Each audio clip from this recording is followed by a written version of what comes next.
Hitler জার্মানিতে ক্ষমতায় আসে 1933 সালে জানুয়ারি শেষের দিকে,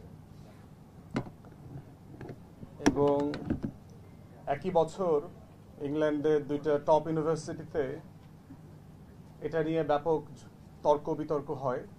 এবং মাথায় রাখতে হবে যে মাত্র প্রথম বিশ্বযুদ্ধ শেষ হয়েছে, সেকেন্ড রাইখ নিয়ে যেটা আলোচনা চলছিল ইউরোপ জুড়ে। তো অক্সফোর্ড ইউনিয়ন 1933 সালেই আপনার একটা বিতর্ক আয়োজন করে। এই ইউনিয়নের রেজলিউশন ছিল whether the union agrees to fight for the king and the country, এবং এই মোশনটা পরাজিত হয় যে 275 এবং 158 ভোটে ছাত্ররা ভোট দেয় যে আমরা হিটলারকে প্রতিহত করবার জন্য এবং আমার দেশের রাজা এবং তার রাজ্য বাঁচানোর জন্য যুদ্ধ করব না। যারা আপনার প্যাসিফিস্ট থিওরি সম্পর্কে জানেন, সারা দুনিয়াতেই যুদ্ধবিরোধী একটা আইডিয়াজ আছে সারা দুনিয়াতে। তারা চায় যে যুদ্ধের বাইরে একটা বিকল্প রেজলিউশন পৃথিবীতে সম্ভব, বিভিন্ন ফর্মে সম্ভব। তো সেই বিতর্কে অক্সফোর্ড প্লেজ অথবা অক্সফোর্ড ওথ বলে আর কি। তো আজকের জুলাই আগস্টের গণ অভ্যুত্থানকে যদি এটাকে দিয়ে জাজ করতে হয়, তাহলে দেখতে হবে যে আমাদের ছাত্র সমাজের যে একটা সাইলেন্ট প্লেস ছিল, not to get engaged with anything apolitical, pacifist pledge, তারা কিন্তু সেই প্লেজ থেকে বের হয়ে এসে মনসুন আপরাইজিং অথবা মনসুন রেভলিউশনের নতুন প্লেস তৈরি করেছে। এবং সেই প্লেসটা হচ্ছে দেয়ালে দেয়ালে লেখা হয়ে গেছে যে লাখো শহীদের রক্তে কেনা দেশটা কারো বাপের না, দেশটা কারো বাপের না। এটাই ছিল স্বাধীনতার ঘোষণাপত্রের আকাঙ্ক্ষায় লেখা ছিল। 17 এপ্রিল 1971 সালে যে ঘোষণাপত্র পাঠ করা হয়েছিল আমাদের প্রবাসী সরকারের পক্ষ থেকে, সেখানে পরিষ্কার করেই বলা ছিল, এবং স্টার্টিং ছিল we the people. We, Sheikh পরিবারের কথা বলা ছিল না, কোনো ডাইনেস্টির কথা বলা ছিল না। বলা ছিল না যে আমরা ডাইনেস্টি করব,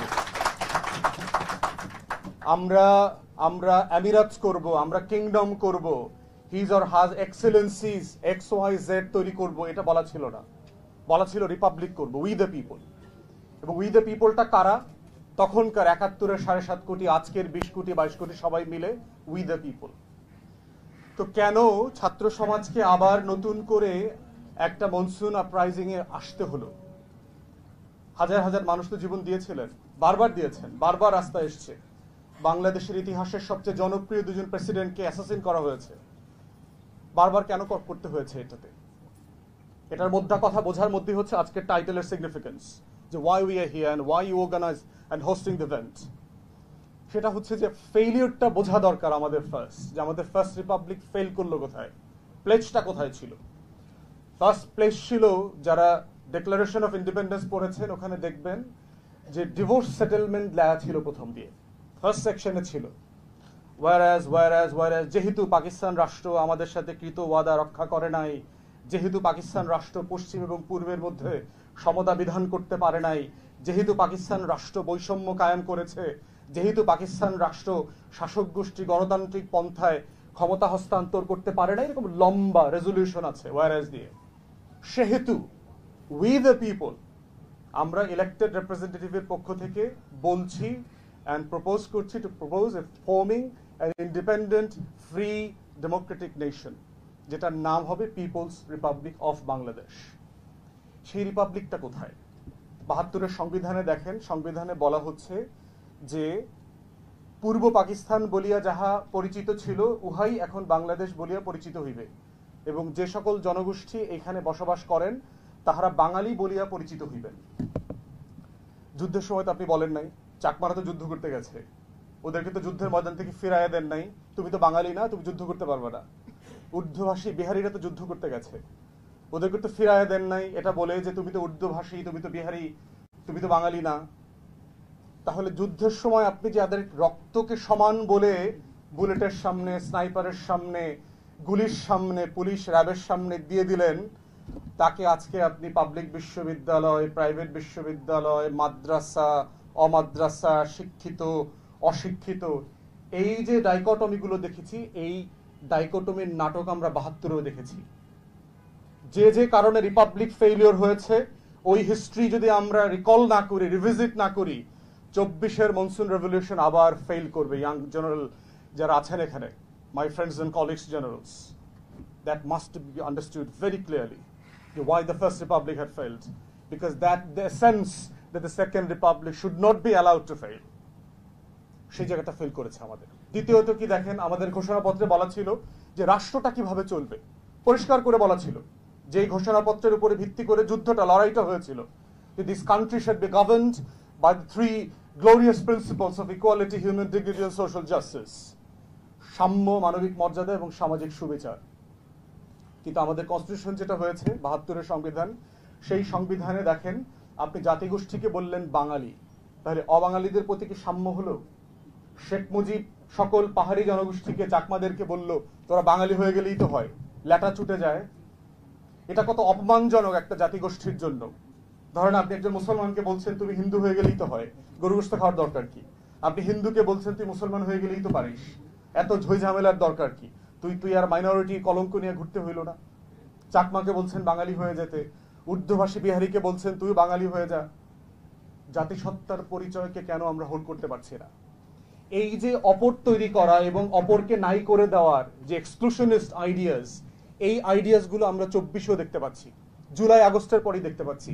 তুমি অপর, তুমি সরকারি বিশ্ববিদ্যালয় তুমি অপর, তুমি প্রাইভেট বিশ্ববিদ্যালয় তুমি অপর, তুমি মাদ্রাসা, তুমি আলেম, তুমি জুব্বা পাঞ্জাবি পরো তুমি অপর, তুমি শহরে অথবা তুমি গ্রামীণ তুমি অপর। এই অপরায়ণ থেকে বের হয়ে এসে একটা ইনক্লুসিভ আইডেন্টিটি ফর্ম করতে হবে, সেটা হচ্ছে আমার পিপলস রিপাবলিক অফ বাংলাদেশ। এটা ফর্ম করা আছে, we just have to be part of it. এটাই হচ্ছে ফিউচার, টাইটেলের ফিউচার। এটাই হচ্ছে আমাদের reflection for the second republic. এখানে ফিরে আসতে হবে। কোথায় কোথায় ভুল করেছি ফার্স্ট রিপাবলিকে? ফার্স্ট রিপাবলিকে ভুল করেছি সাম্য, মানবিক মর্যাদা, সামাজিক সুবিচারের কথা লেখা ছিল, কিন্তু 4টা নতুন আইডিয়াস কনস্টিটিউশনে আমরা যোগ করলাম, which have never been part of the struggle. Secularism, democracy, socialism, Bangali nationalism, এগুলো কোথায় পেলেন আপনি? এগুলো তো যুদ্ধের আইডিয়ার মধ্যে ছিল না। আপনি এটা আওয়ামী লীগের কনস্টিটিউশনেও ছিল না, 70-এর ইলেকশন ম্যান্ডেটেও ছিল না, তো এটা পেলেন কোথায়? তো দিলেন, সমস্যাটা কোথায় দেখেন? কন্ট্রাডিক্টরি প্রপোজিশনস।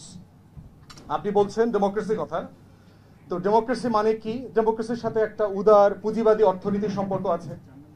আবার সমাজতন্ত্রের কথা বলছেন, যে সে বলছে যে আপনার ব্যক্তিগত প্রপার্টি, দোকান পাট, জমি জমা, বাড়ির মালিক টালিক সবকিছু রাষ্ট্র চাইলে ন্যাশনালাইজ করে ফেলতে পারবে। তাহলে ব্যক্তিকে বলছে তুমি ব্যবসা করো, তোমার ফ্রি এন্টারপ্রাইজ আছে, কিন্তু তুমি যখন খুব প্রফিটেবল হয়ে যাবা তখন আমি তোমার সম্পত্তিটা ন্যাশনালাইজ করে ফেলতে পারবো। তাহলে আওয়ামী মাইন্ডসেটটা দেখেন, ইসলামী ব্যাংক দখলের সাথে মিলায়া পড়েন, এস আলমের 8টা ব্যাংক দখলের স্ট্র্যাটেজির সাথে মিলায়া পড়েন, যে আপনি ফ্রি এন্টারপ্রাইজ করতে দিলেন। When they are very profitable, one of the most successful enterprise in the whole of Asia, you allowed the DGFI NSI to take it over. আপনি গোয়েন্দা সংস্থা দিয়ে ব্যাংক দখল করলেন, কু করে ফেললেন।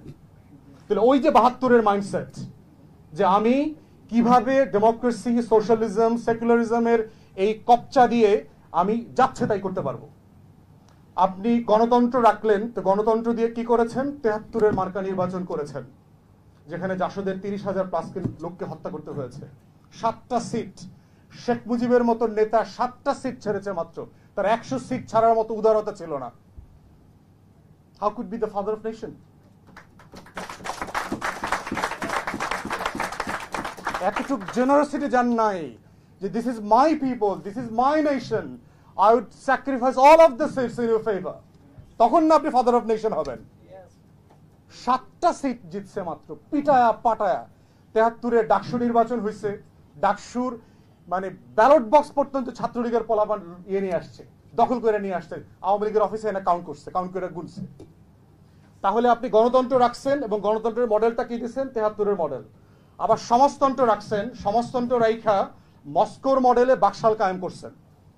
আপনারা জানবেন যে বাকশাল কিন্তু জাতীয় দল করেছে, অ্যাডভাইজার ছিল বামপন্থীরা, এগুলা সিপিবির বড় বড় নেতারা ওখানকার অ্যাডভাইজার ছিল বাকশালের, জাতীয় দল করেছে আর্টিকেল 117 ইনপুট করে।